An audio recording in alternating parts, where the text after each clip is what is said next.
Crooks beware. Detective Pepper's in the house.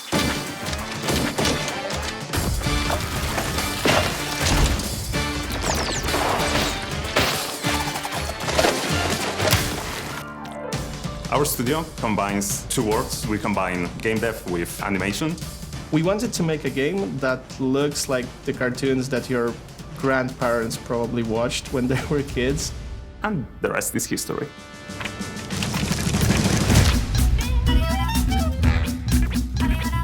Mouse P.I for Hire for me is unique. They won't even know what hit them. Surprising. My hero! Wacky, extraordinary. More than just an old-school shooter. It's a game like I've never played before.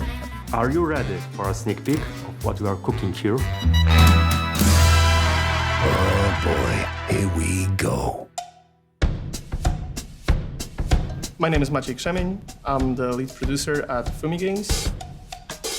Mouse P.I for Hire is an FPS game, but in a very unusual setting of a cartoon. It's in 3D environment, but what's really unique is that everything you see, characters, weapons, it's drawn by hand, frame by frame. Everything you see in the game is handcrafted. So at the beginning, we specialized in short film animations. But I always think that people should have the possibility and space to be creative. So when Michał Rostek, our art director, came to me with this great idea, I knew he was onto something. Hi, I'm Michał Rostek. I'm the art director and lead animator. For me, this game is a great opportunity to spread with the world my passion about the rubber hose animation. It is like part of pop culture that resonates with people all around the world. My name is Mateusz, and I'm a lead narrative designer at Fumi Games. What excites me the most about the story of Mouse is just this sheer comedy of it, despite tackling subjects that are quite serious. There's something rotten at the heart of Mouseburg. I'm Łukasz Błaszczyk. I'm the lead game designer for Mouse P.I for Hire. What I hope that fans will learn from this video is that it isn't just another copy-paste of a boomer shooter. You're gonna meet NPCs, you're gonna learn the world, you're gonna find a deep, engaging story. We've designed the game around you having fun.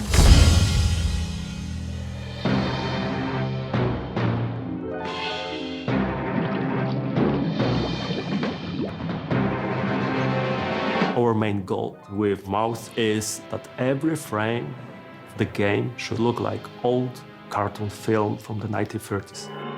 A clue, a lead.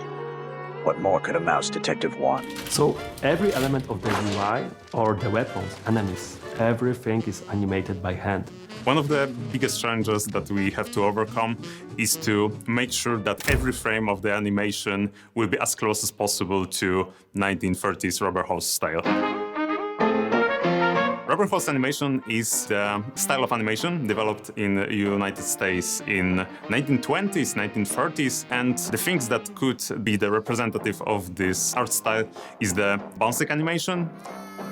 Everything bends, everything stretches and squeezes. It gives us all kinds of different things that, for example, our characters can do with their hands or legs. We're not limited by a realistic art style. So when we consider 2D characters running around a 3D environment, that presents a challenge for designers.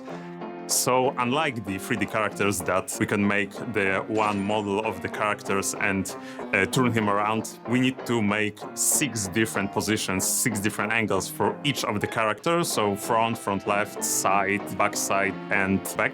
So when we are going through the 3D environment, we can see the character who is flat and turn him around. And the final result of this is a lot of drawings to do.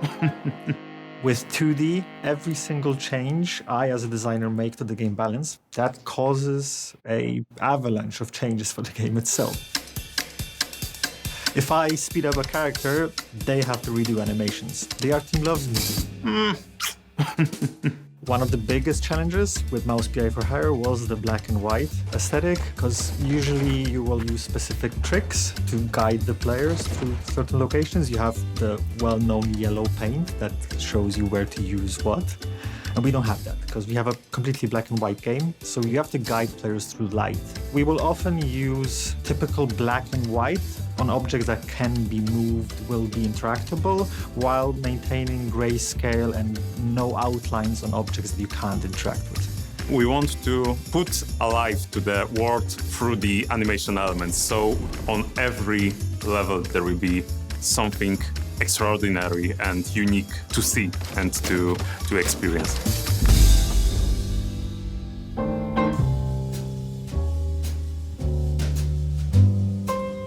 The world of Mouse P.I for Hire is a sprawling world that we were working hard on making as believable as it can be in a rubber house style. And as such, it's a little bit comedic and is a little bit serious when it needs to be. And the city that the game takes place in is called Mouseburg. It has its own unique flavor. It's a cheesy flavor, you might say. Call me a cheesehead, but that elevator wasn't here before. Most of the society in Mouseburg consists of mice, but there are also shrews and rats as well. But with a society this diverse, it sometimes creates some friction. And our protagonist, Jack, is put in the middle of those situations where the friction occurs. And it's up to us to solve those problems in many different ways. Crooks beware! Detective Pepper's in the house. So Jack Pepper, as the title says, he's a private investigator. He's a war veteran and he has his own scars. He has his way of extracting information, and it's not always as graceful as you might expect. Ow! What was that for? Standard procedure. Little sucker punch before questioning never killed anyone. So, as a private investigator, Jack is approached by his clients. And he is tasked with solving 3 different cases. Each of those cases serves a different purpose and adheres to a different trope in general noir theme. Basically, the cases are starting points for each separate storyline that we have. Along the way, on the levels, we find some clues. Sometimes these are notes, sometimes these are physical items. Seems I'm not the only party here. And once we get back to Jack's office, we approach a corkboard. And whenever there is even a feeble connection between those evidences, you just link them with a red line, which in our case is a gray line. And there's a chance that it will open up a way to move the case forward, to open up next level, or open up the conversations with an NPC in the hub zone. The hub is our home, where you start the case, where you end every case. There are 3 main areas in the hub. Jack's office, a pub called Little Big that is run by John Brown, Jack's friend. And there's Tammy's workshop, when you can upgrade your weapons and just talk to her whenever your heart's desire. What's up, Jack? When you visit the Little Big pub, you can encounter 3 different NPCs. Each of them serves as a handler for a different minigame, one of which is a collectible baseball card game. You can collect cards throughout the whole world. Almost every single level has at least one hidden somewhere, and based on that you can build your own deck of cards. In our minigames, you can sometimes win hints, additional clues, or parts for some upgrades. So whenever you're stuck with your current case, there's always someone to talk to in the hub. I'm Igor. Igor, not Igor.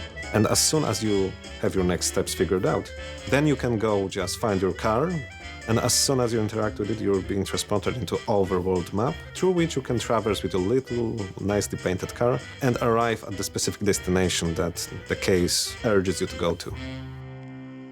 Mouse P.I for Hire has more than 10 biomes. Every single biome has somewhere between 1 to 4 levels in it. Since the story is set in the noir style, we thought that every level in the game should be inspired by locations from the cartoons from that era.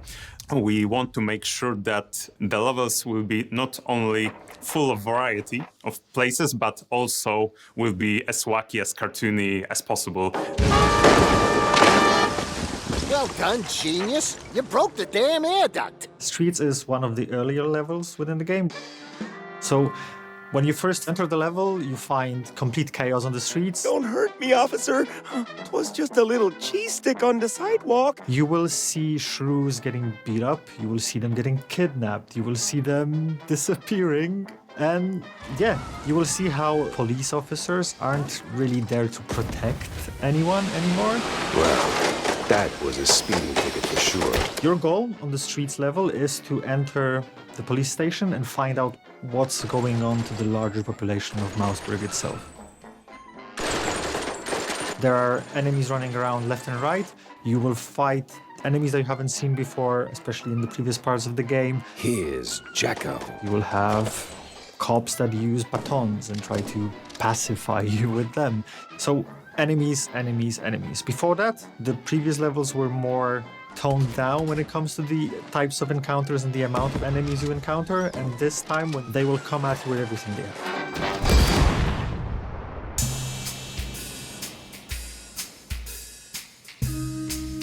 It's pretty difficult to be a one-man army and the single hero who saves the day, even in a cartoon world. So we want the game to be challenging but fair at the same time. Where the hell did those lunatics crawl out from? I'm taking a small amount of specific enemies, like melee enemies, ranged enemies, tank enemies, and those are initially presented to you as the player to deal with, learn how they behave, learn what to expect, and then we add twists, what we call modifiers to them. So a tank that you've encountered previously that charged on you and you learned to dodge it when it's charging might now also enable a force field around itself that you need to figure out how to deal with. And these modifiers keep it fresh while maintaining the feeling of familiarity when it comes to specific enemies. Some of the characters are slim and they're moving faster to us. Some of the characters are bigger and they need to stomp around. We need to have the different approach to the characters because it changes the gameplay. So it's not just the basic type of enemy, you will also encounter bigger enemies, larger enemies, more complex enemies, like one that we've already shown, the Vicatore, or the alligator as it was nicknamed. And you might also encounter my favorite boss enemy, which is the third wife.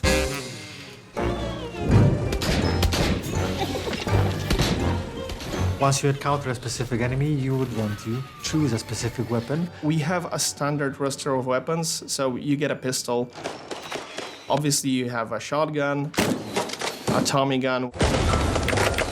But since it's a cartoon world, there is a freeze gun. With this portable freezer, your meat and dairy will stay preserved until the end of time. There is what we call a conscious gun, which is basically a brain in a jar attached to a weapon. With our device at hand, making friends becomes mind-blowingly easy. The cartoon cannon, it's a cannon, so what do you expect? Sometimes you knock. Sometimes you knock it down. The alt-fire mode, on the other hand, it will allow you to use that loaded cannonball in the weapon, smash it into pieces, and fire a burst of smaller projectiles if you want to deal with more enemies at the same time. Weapons in the game will also be upgradable. There's a progression path you can follow as a player, so it's not just I gain the weapon and that's it. I can also improve it. I'll gain additional firing modes to that weapon. So every single weapon that you encounter as a player or unlock as a player should feel fresh, not a copy-paste of something already found. So our approach was to give every single weapon a feeling of that's a perfect weapon for that specific enemy. However, how we designed it and how players use it might be a completely different scenarios. You need to feel like you actually deal a lot of damage. So we managed to achieve that both animation-wise and sound-wise. We understand that what players feel, it's always a blend of what you see and what you hear on screen, right? So obviously the first and the most important part was to make sure that the sound design properly accompanies the gunplay. So we have to balance our sound effects to sound pretty oomphy in a kind of way. You need to feel like you're shooting someone in the face sometime, right? We also need to make sure that the music in game sounds like the old cartoons that we refer to. So what we did, and it's actually a feature that we are really proud of, is we added a couple of different distortion filters to the sound in the game that you can choose from. starting with a filter that sounds like very early wax cylinder recordings with a heavy distortion. You can choose to use a filter that resembles, say, 1930s/1940s vinyl records. Obviously, if you want your sound in Mouse to be crispy clean, that's fine. You can opt to do that. So we want the players to be able to customize their sound experience to an extent, which is pretty cool because it does change how it feels.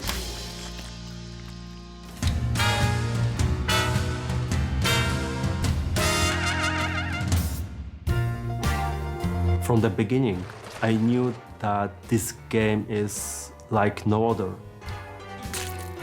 It's handcrafted entertainment full of love, made for real people, by real people, which is amazing. We just want to give the players this fascinating world that is outlandish and relatable at the same time. The whole game as a package is exciting because every little detail that we work on across every team just makes something unique. I'm most proud of the team that's building the game and the boundaries that they cross every single week, every single month. I know it sounds cheesy, but we create something that is truly a human experience in a world inhabited by mice. When you are a creator, you always want people to enjoy the work that you do. So it was really outstanding for me that this idea resonates with all variety of people. I can't wait to see how players are enjoying it, what they're doing with the game, and seeing the creative fluids that we've put into the project go beyond that. We showed you a lot today, but there's definitely more where that came from. So now it's time to step out of your office, gather some clues, connect the dots, and save Mouseburg, because right now you're the city's only hope.